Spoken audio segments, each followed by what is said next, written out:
This is absolutely a fascinating topic. All right. Hope you find it as enjoyable as I did because the mass media really is impacting our society. So, as we go on, we have to ask ourselves, well, if mass media is here and now, why is it important to study the history? I mean, can't we just look at this year and what's occurring right now? Yes, we can, but if history repeats itself, as we know it does, then I think there is great wisdom in just in looking at the progression of media through the years, how it has impacted communication, how it has impacted society, and then what are the lessons that can be learned? Because there are great lessons that can be learned, both from media uh, failures and things that have been done very, very well by the media. All right, so first of all, we want to recognize, number one, that if we study it, it helps us understand the role of media as we study mass media, that which impacts the entire globe. And the reason we want to look at that, notice on the slide it says, how does our society differ from an oral society? And you say, well, Mrs. Morris, aren't we an oral society? To which I would say no. I'm going to take just a second and pause with you. What is an oral society?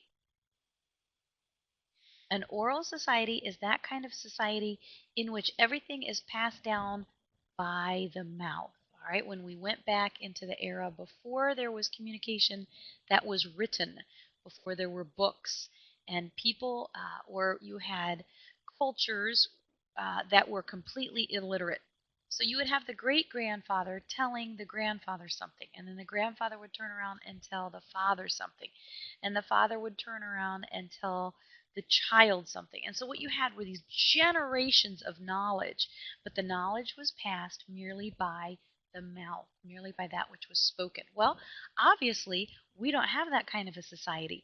Though we do communicate with the mouth, we have an awful lot of texting, right? And twittering and things like that. And so we have a vastly different society simply from that antiquated society, which is an oral society. And believe it or not, there are still some oral communities around the globe, pockets where literacy is still not very strong and where these people do most of their communication via talking. Next, we want to recognize that if we study the history of mass comm, it helps us to learn to be more discerning about what we really do know about our world. You know, I'll tell my college students who come to Maranatha, I like to give them quick updates in class about current events, and some of them will say to me, "Oh, Mrs. Morris, I just didn't have time to pick up a newspaper. I didn't have time to read a magazine." And I say, "All right, but how much time did you spend on Facebook?" Because if you were on Facebook for 10 minutes, then you had 10 minutes to go to foxnews.com and find out what's going on in the world. And we need to learn to be discerning. What do we know about our world?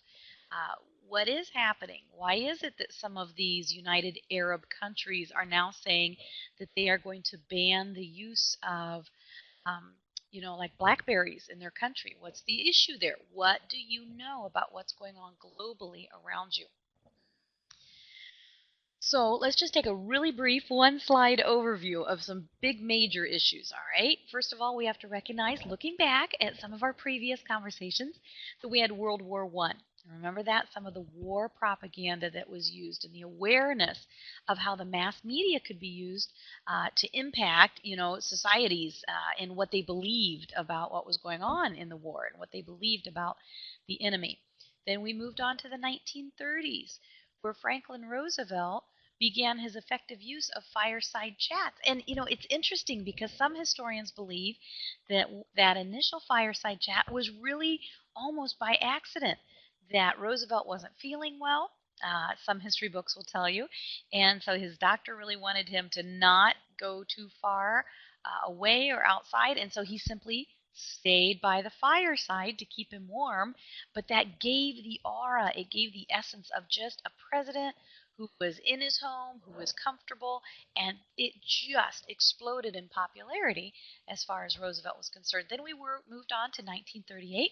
We've already had a discussion, right, of the War of the Worlds and the panic that that caused. Then again in 1940, and we're taking some pretty big leaps, but I'm looking at some pretty big historical chunks, where we had World War II and war propaganda, the anti-Hitler propaganda that was used. Now I'm going to jump ahead to the 1960s. Now, this was really the first war in which you'll find books that say the war was brought into the living rooms of Americans. In other words, you had some of those embedded journalists for the first time, and you would see our boys coming back on stretchers, and we would see the horrificness of war and the broken bodies, and we would see the dead bodies of the soldiers who had given their lives, and that was very, very um, disturbing to a lot of Americans. And that was how mass media impacted us during the Vietnam War. Then jump ahead to 1989 and the Exxon Valdez. Now we're going to park there for just a minute. And let me ask you this. What do you know about the Exxon Valdez? And let me say this, for those of you who are interested in going into media and maybe media marketing, you need to really do some serious study. You find a lot of communication books nowadays that will look at the Exxon Valdez as just the epitome of a PR disaster, an initial one. Okay, there have been many through the years, but this was just huge, just huge. So let's talk about it for just a little bit. The Exxon Valdez was a tanker ship, obviously oil, that did $2.5 billion of damage, and the estimates were that it dumped somewhere between 10.8, you've got some who estimate all the way up to perhaps 20, maybe 30 million gallons of oil. Now, this wasn't necessarily the largest, if you go do research, this wasn't necessarily the largest amount of oil that had ever been um, spilled in such a way. But the issue was the location, right? So if you look at this map and notice this is the Gulf of Alaska and the Exxon Valdez, if this were a little bit bigger, you'd be able to see how far down, you can go look this up for yourself, okay, the flow of the oil went. But one of the issues was that this was just such a dangerous situation that it was not an accessible area. It was very difficult for helicopters. It was very difficult for the Coast Guard. It was a terribly, terribly challenging spill to try to, encapsulate and to try to fix because of its location. Now, because of its location being way up there, and of course, if you go and do your research, um, from most accounts, what happened was the captain, for whatever reason, handed over his ship to his second and third mate, were either too exhausted or had not received their mandatory hours of rest. Whatever the case was, you'll have some places say that their manuals, their directional manuals were not working at all, and this tanker ran aground, and it was awful. And Exxon Valdez, or Exxon, I'm sorry, the company initially tried to just say, well, it really doesn't matter. We're up here in this really remote area of Alaska. Nobody's going to really know what happened, and so they were pretty, quite frankly, hush hush about it. But you had some environmentalists catch wind of what had happened. And you know what they went out and they began taking pictures. And people were gravely concerned when these pictures of how the environment had been impacted began to hit. Back then, you didn't really have the internet as much, but you started having these in magazines and in newspapers and on the 6 o'clock news, and people were stunned and they were really outraged. What is this company? And at the time, Exxon was the #1 oil company in the world. Why is this company failing to try and fix the mistake? So let me show you a little progressional timeline here. First of all, we'll look at the response. Okay, so we want to think mass media, and again, a lot of this was print. But first of all, Exxon decided to handle the criticism with no outside public relation consultants. And you know what? They may be very good at oil, and they may be very, very good at making money, but they were very poor at any kind of a public relations situation. Next, they ignored the criticism. Those who were saying, hey, there's an issue here, they just chose to ignore it. They dismissed the interest and the and involvement of the environmental activists. I think that we do need to take care of our globe. I think that God has given it to us to care for. I do think some people go excessive. And I do think that some people ignore the world the globe that God has given us. I think there has to be that happy medium, but Exxon chose to just completely ignore. They said, we don't care, we don't care. They refused to acknowledge the extent of the problem. That's what their lawyers suggested they do. They refused assistance from local residents and environmental volunteers. People who were there said, look, you can use our boats. We'll go out. We'll help you. And Exxon just kept saying, it's really not a big deal. They also used the fear appeal. They predicted that there would be an increase, a major increase in gasoline prices if they had to really do all this cleanup instead of perhaps just kind of letting it settle into the ocean. And then the CEO of Exxon took 6 days to make any kind of a public formal statement. So you've got almost a week going by. And really, Exxon thought, no big deal. You know, we have an oil spill. There have been oil spills in the past, and we're just going to let this go. And it completely blew up in their face, primarily because of the new impact of this mass media. And you started having cartoons like this one. You see the man in the hat with an Exxon hat on, helping the Eskimo smile, and the seal, which obviously the irony there is that the seals were losing their lives and were covered in oil, saying, do you think they're really cleaning up their act? And the response from the other seal is, it just seems to me they're cleaning up their ad. There was great outlash against Exxon. So then what happened? What did they decide to do in communication? Again, no designated spokesman. Really a bad idea because this was absolutely a crisis. They refused to communicate openly. You know, they'd have major magazines contact them. They wouldn't respond. They tried to, have interviews, wouldn't respond. And instead of accepting responsibility, look, we didn't give our workers the necessary rest period that they deserved. Instead of taking care of the equipment on the Exxon Valdez, instead, the company decided to say, you know what, it's really Alaska's fault. It's the Coast Guard's fault. They have failed to help us, and it's really their fault. Huge negative response to this. And for those of you going into media marketing, you'll learn much more about there is a point at which you have to accept the responsibility and then move on. And Exxon just kept failing to do anything correct. And in large part, remember, they refused to hire any kind of a single spokesperson and or a public relations firm, which they really needed to do. And what was the result? Well, after $3.8 billion in cleanup costs, they also had fines and other compensation that they had to pay out.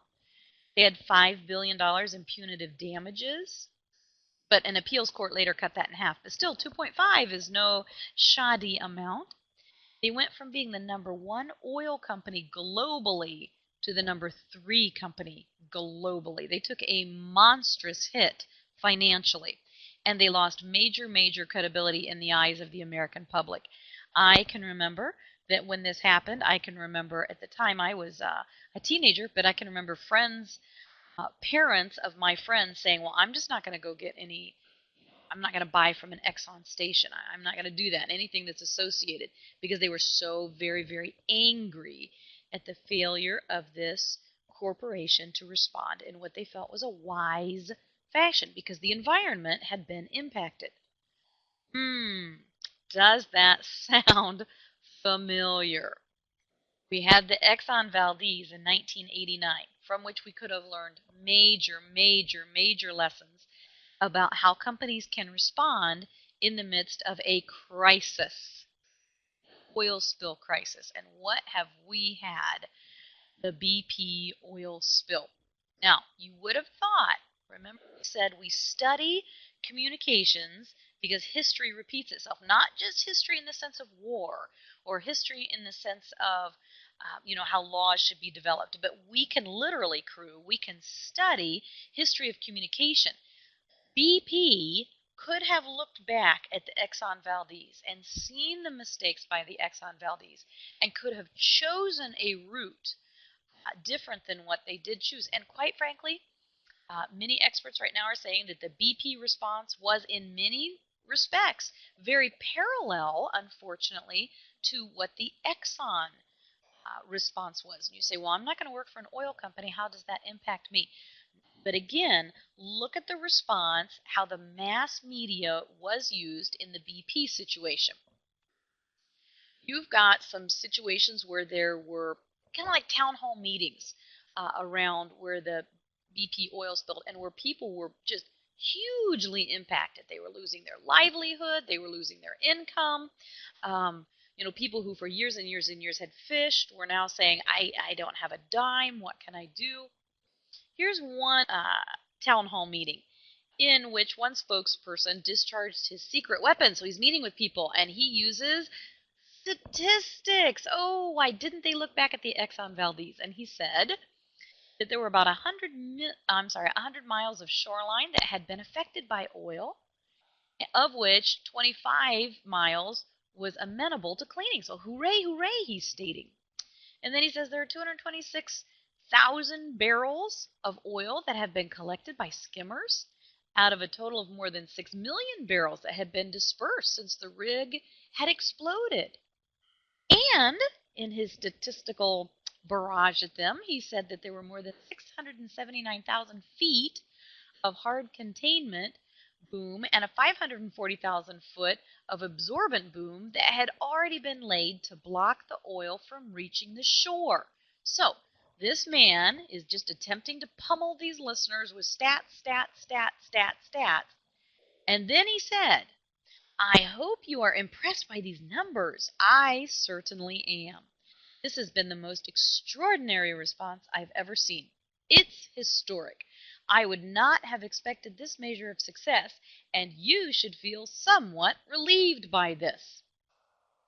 Now, understand that this statement was made prior to the total knowledge of whether or not the capping of this well was actually going to work. So can you imagine if you're sitting in that audience, you don't have an income, your life as you've known it has been completely turned upside down by a foreign company, in essence, and yet here stands a man spewing statistics at you saying, I think this is a most extraordinary response. It's historic. How do you think the people responded? They were not happy. They were not ecstatic. Most of the audience sat there stunned, and some gasped. Absolutely not a good response on the part of the BP Corporation. One individual who was assessing the communications, I'm not dealing with the oil. Remember, we're just interested in communications. So one individual who was assessing the communications by BP said, you know what? They lost the media war before the oil spill. You say, well, how could that happen? I mean, didn't this crisis bring it about? Well, according to this analyst, he said no, because the first thing BP and any company needs to do is to listen to the consumers. He felt that based upon research, he could assert that BP was, prior to the oil spill, that BP was not listening as well to its customers as it perhaps could have.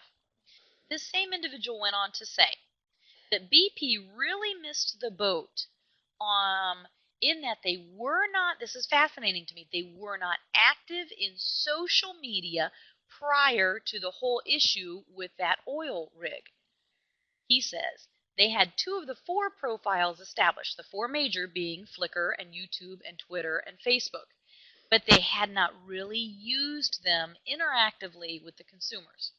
And he said you can't simply flip a switch like that and expect to get traction with an audience. In other words, after the crisis, BP starts going onto Facebook and BP starts flickering. And according to this communications analyst, that was too little too late. You've got to have your presence known ahead of the crisis, be out there so that if and when a crisis does occur, you are right there. Your people can go. You're not trying to create a web. You're not trying to create a blog. You already have that up and running. Fascinating. And I think what you need to realize is that in your era, mass media is just constant. It is not something that will be created tomorrow. It is in motion and just exploding daily. Look at the number of new web pages daily. It's phenomenal. It is mind-boggling. It really is. So Forbes.com said, what if BP had turned to a coach instead of media experts and instead of lawyers? BP did try to bring in a few of the media experts this time. They did learn that lesson from the Valdez, but I don't think they really got their money's worth. And you know what Forbes said? Perhaps we should have gone to somebody like Lou Holtz, who's the very, very famous and very effective coach for Notre Dame. And Lou Holtz said, you know what people need to know? He said, I really think people need to know three things. When you're in leadership, they need three things. Number one, they want to know, do you care about me? As a person, do you care about me? When that man stood up with all those statistics that he could say to those people in, along the coastline, they weren't interested in the statistics. They could have cared less, quite frankly, about the number of gallons that have been swept up. I think what they needed to know was, is this company recognizing I am in pain? I am hurting. I am losing my life as I have known it and as my family perhaps has known it for generations. So number one, when you're thinking media and crisis, does that corporation care about me as a person? Not as a statistic, but as a person. Number two, can I trust you? Can I trust you as a person? Can I trust you as a leader? But, do you have that moral compass that allows me to really trust you? Finally, Lou Holtz said, are you, as a leader, committed to excellence? Because when you are committed to excellence, then you are going to surround yourself by others who are committed to excellence. And then, if and when a crisis hits, you've got that foundation built, and you are going to be able to deal with that crisis, even though it's challenging, in a strong way. All right, and there are just multitudes of examples of PR disasters. We're going to hit on just a couple more, okay? And then keep going. KFC made a mistake in 2009. Now, I am not necessarily a fan of Oprah Winfrey. She has an incredibly powerful show, I would say. I think we're all aware of the fact that, if she likes a book, boy, the next day, apparently, if you go into a bookstore, that book is flying off the shelf. I don't watch her.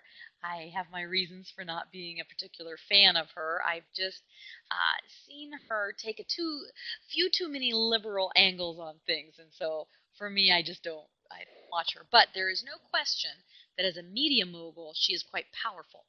And in 2009, KFC was trying to roll out some new products, right? We know that they had lots and lots of grilled things, but now they were going to move on they had lots and lots of fried things. And in the era of health, people were saying, we want grilled things. And so they said, okay, we're going to do it. So what they did, if you look at this was a coupon online that Oprah Winfrey unveiled. And notice what it is. You've got a grilled chicken two-piece meal. I mean, this was quite a coupon. So you got the 2 pieces of chicken, and you got the biscuit and a side. I mean, this was really quite a nice coupon. The problem was KFC had a nice idea. They're trying to get this new product out to the public. And what better way than to give out some free coupons and let people go try it, fall in love with it, and then keep returning. The dilemma was how KFC, they put it on one of the most powerful shows on television. All right, I'll grant them that was a good idea. But as you look at all the research, not just what I think, but what the research analysts suggest, was that KFC's major mistake was that they did not put a limitation upon this coupon. In other words, the coupon could have been open for only 1 hour, or the coupon could have been open only once to one individual. But apparently what happened was it was up there for perhaps 24 hours. People were downloading it multiple times, and this is what the recognition was. That when the announcement was made, notice how you've kind of got, your how many times it's her blog being hit, and then, wow, what a jump the day of the announcement, and how many times her blog is just skyrocketing.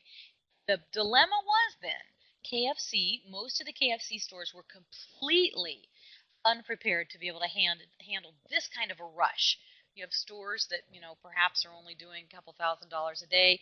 Now you've got all these coupons, and those were worth more in as far as the chicken and the products were concerned than these people typically did in perhaps a week. And so you had stores that had to send away people, you had disgruntled customers, you had KFC trying to send out rain checks. It was a complete disaster because they had not completely thought through the entire process from beginning to end. They had the idea of, hey, let's give out a free coupon. Good idea. But you have to think through all the ramifications and then get the big picture before you get your company into trouble. Bob Greenberg, who runs Madison Avenue's most creative interactive ad agency. You should go read up on him. Fascinating man. He's good at ads, okay?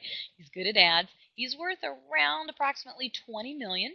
He worked for Microsoft, I believe it was, until about 1981, kind of ventured off on his own, and as just, multi-millionaire, because of being able to do successful ads. And notice what he said. Ad agency executives cannot continue to just pitch the 30-second television spot to clients. It's not that TV and radio and magazines and newspapers are dead, but they're past their heyday. Ad agencies that don't find a new model to reach consumers are setting themselves up for extinction. Why do we study the history of mass comm?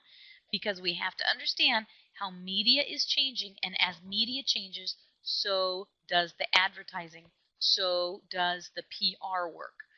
We had a company here in town. We have several real estate agencies in Watertown. And I remember chatting with one of the agents once, and I was looking for a particular home, but I didn't see it on your website. And she said, oh no, I am not going to put my homes on websites because I want people to come talk to me. I want the one-on-one. And I thought, oh, but boy, you are losing customers, right? You got customers perhaps moving from out of town, customers who are searching from out of state. The internet is not your enemy. It's an ability to get your product out there. And she was bucking it, and I think her company, unfortunately, really paid for her unwillingness to think outside the box. Now, understand that when it comes to mass communication, it's not just businesses, though, anymore that are recognizing the need for public relations and the wisdom for public relations. Why do I say that? Well, obviously, you've got politicians. And unfortunately, as political scandals come about, you see politicians hiring PR firms. How about sports players? We've had some major ones as of late who were unfaithful to their spouses, and it hits the media in a major way. You've got the way that political candidates fundraise. Now you can just send a text and donate $5. Or you can Twitter somebody about a political campaign. How about governmental agencies? The IRS is trying to make itself look very, very friendly to the American people. And they're using some mass media techniques to try to change an image that has been created for them. But understand that mass media changes as all of these capabilities come about. Now, I'm not necessarily for all of these, but these are major movers and shakers in a way that they were not even 2 to 3 years ago. I mean, what an impact several of these have made upon our society.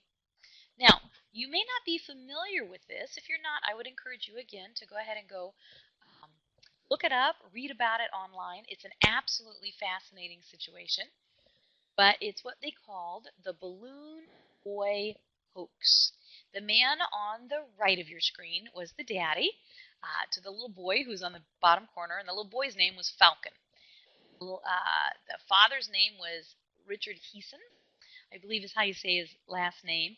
And boy, most of America just kind of came to a dead grinding halt as the news began to say that there was this UFO type, inflatable aircraft that was carrying this tiny little 6-year-old boy.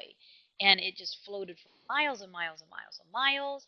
And the father was concerned and had called the police, and then the media became involved, and the media were there, and they were, um, right alongside the balloon. And can you see the child? I mean, this was just live airing feed, and thousands of Americans watched it. Once the balloon landed, do you recall? I mean, I have a vivid recollection of one of the men who had been driving in a truck kind of underneath the balloon, and the balloon finally landed just of its own ability, and the man went running out, and you just expected to see this small child delivered from this, you know, ship that the father had created and that perhaps the child had just scampered into. And yet, when the man gets there, it's empty, and there's no child. And then the police, where's the child? Where's the child? And lo and behold, they find the child kind of hidden. I believe he was like up in the garage. And it was just all the news. And so the next day, of course, all the major places are asking for interviews with this family. And then he gets an interview on Larry King Live. Now, I don't believe Larry King was actually the one doing the interview that evening. I believe there was a guest host. But the interviewer turned to the small child, Falcon, and said to Falcon, "Why didn't you say where you were? Couldn't you hear your parents calling for you? There's this major search." And most of America by now, here's this darling little 6-year-old, and you're thinking, "Oh, what a cutie," and "Oh, I'm so grateful he wasn't hurt," and "Oh, my word." And little Falcon turned to his parents and said, "Well, but you told me not to say anything because of the show." And little by little details start coming out. A few days later, a man who had been somewhat working with the father comes forward with a story saying, he had contacted us about perhaps doing a reality show with his family. So now you kind of have a turn. You got a twist here, right? You have this man who's probably willing to do a reality show on this somewhat, eccentric family. And this is what the man says. He says, "The dad told me," all right, so this is the interviewer speaking and rehearsing what the dad said, that, quote, "We will modify a weather balloon so that it resembles a UFO." He's talking about what am I going to do in the future. "And we will electrically charge the skin of the craft. We're going to capture the footage on film, utilize the media as a means to which to make our presence known to the masses. This will not only provide us with incredible footage, but will also generate a tremendous amount of controversy among the public, as well as publicity within the mainstream media." So here's a dad who totally understands mass media and determines to create this situation. So the interviewer says, "Wow," this is what he apparently wrote in his journal, "Richard is using his children as pawns to facilitate a global media hoax that's going to give him enough publicity to temporarily attract A-list celebrity status and hopefully attract a network." He wanted the attraction in order for his family to be on a reality show. One man used his child, and obviously his child was not within that um, balloon, fortunately, but he understood the power of the mass media. Well, how does that impact us? Well, remember, in our field, we want to make generalizations about how people communicate, and then how how those generalizations affect communication. Walter Lippmann. So here I need you to write this down. Back to our notes, okay? Walter Lippmann is the name that I need you to associate with mass comm. And he was a major theorist and discussing how mass comm would impact society in the future. Alrighty? Because he was on the cutting edge. He had a couple assertions. One was, he said the media are our eyes to the world beyond our reach. I think there's great truth to that. The media are our eyes to the world beyond our reach. If I'm in Watertown, Wisconsin right now, I don't know what's going on in Los Angeles. I don't know what's going on in Orlando, Florida. I don't know what's going on in Nuremberg, Germany. The media, though, can help me. It can be my eyes. Next, Walter Lippmann asserted that the media accounts of the world beyond my experience. Okay, so what the media tells me is actually going on out there, plays an important role in defining my attitude and my actions. All right? So write that down. That the media accounts of the world, the media accounts of what's going on out there, beyond my experience, plays a huge role in defining my attitudes and my actions. You say, oh, no, Mrs. Morris, I don't think that's true. Really? Think about the media coverage of the war in Iraq. Up until the election, we were basically pummeled, were we not? I mean, daily, how many lives have been lost? And listen, every life is very, very valuable. But can I ask you, since the election, how much have you heard about the war in Iraq, quite frankly? It literally, overnight, changed on a dime the amount of coverage. Interesting.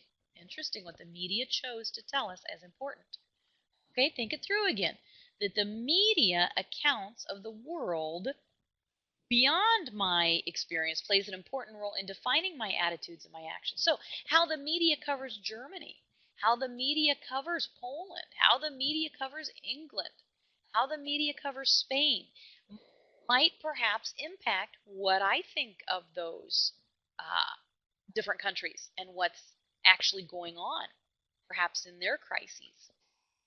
Now, what are some things that we can know about concerns that we might have about the mass media, as Walter Lippmann would say to us. All right, so these were a couple of his concerns. First of all is what's known as the pseudo environment. So you've got this on your notes. Go ahead and give me a definition here. Pseudo obviously means false, right? So a false environment. This is a society that cannot distinguish between what's real and what's manipulated by a public relations strategist, cannot determine between what is real and what is packaged by a journalist. Okay? It's a pseudo environment created, or Walter Lippmann, who was way ahead of his time, said, will we create a pseudo environment where people just cannot distinguish between what's real and what is just manipulated? And you say, well, Mrs. Morris, that would never happen. I just am too smart. I'm a college student. I'm a thinker, and good for you. Keep being a thinker, but can I ask you, were you ever fooled by this man, Bear Grylls?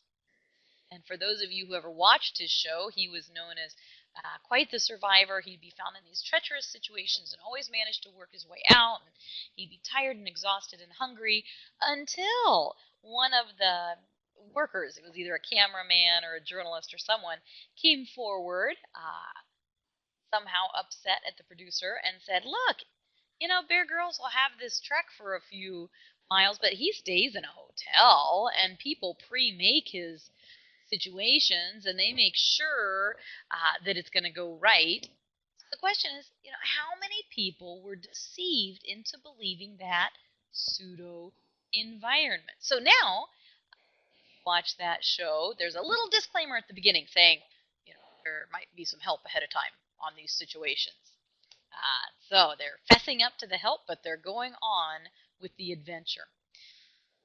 Lippmann's next concern was the magic bullet, what he called the magic bullet, the hypodermic needle. And his concern was that the media could have a direct, immediate, powerful effect. And he really thought that all three of those, it would be direct, it would be immediate, and it would be powerful. And you say, well, that can't happen. Well, you know, we did see it happen with War of the Worlds.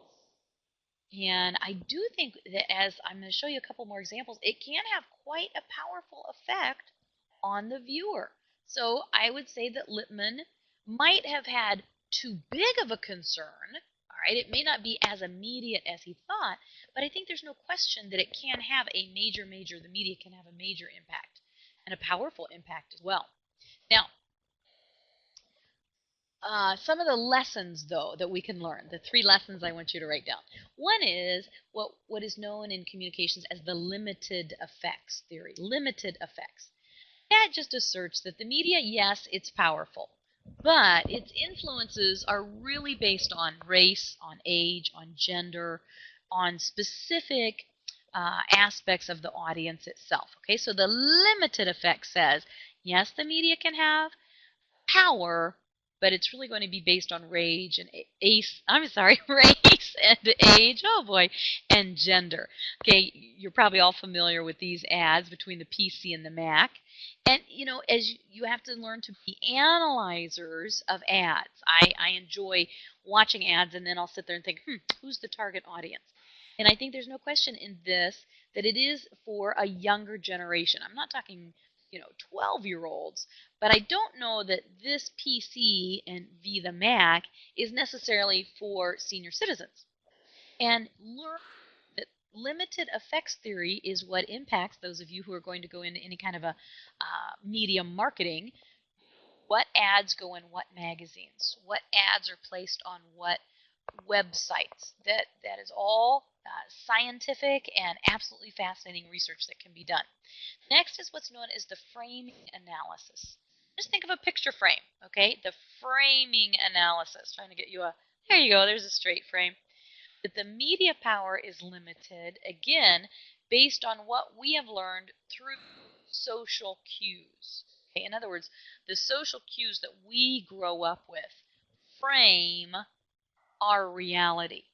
And these frames we often see through the lens of a media. All right, so the media, in essence, says, here's reality, here's your frame, now make your decision. That's what's called framing analysis. Let me give you an example in case that's not making any sense to you.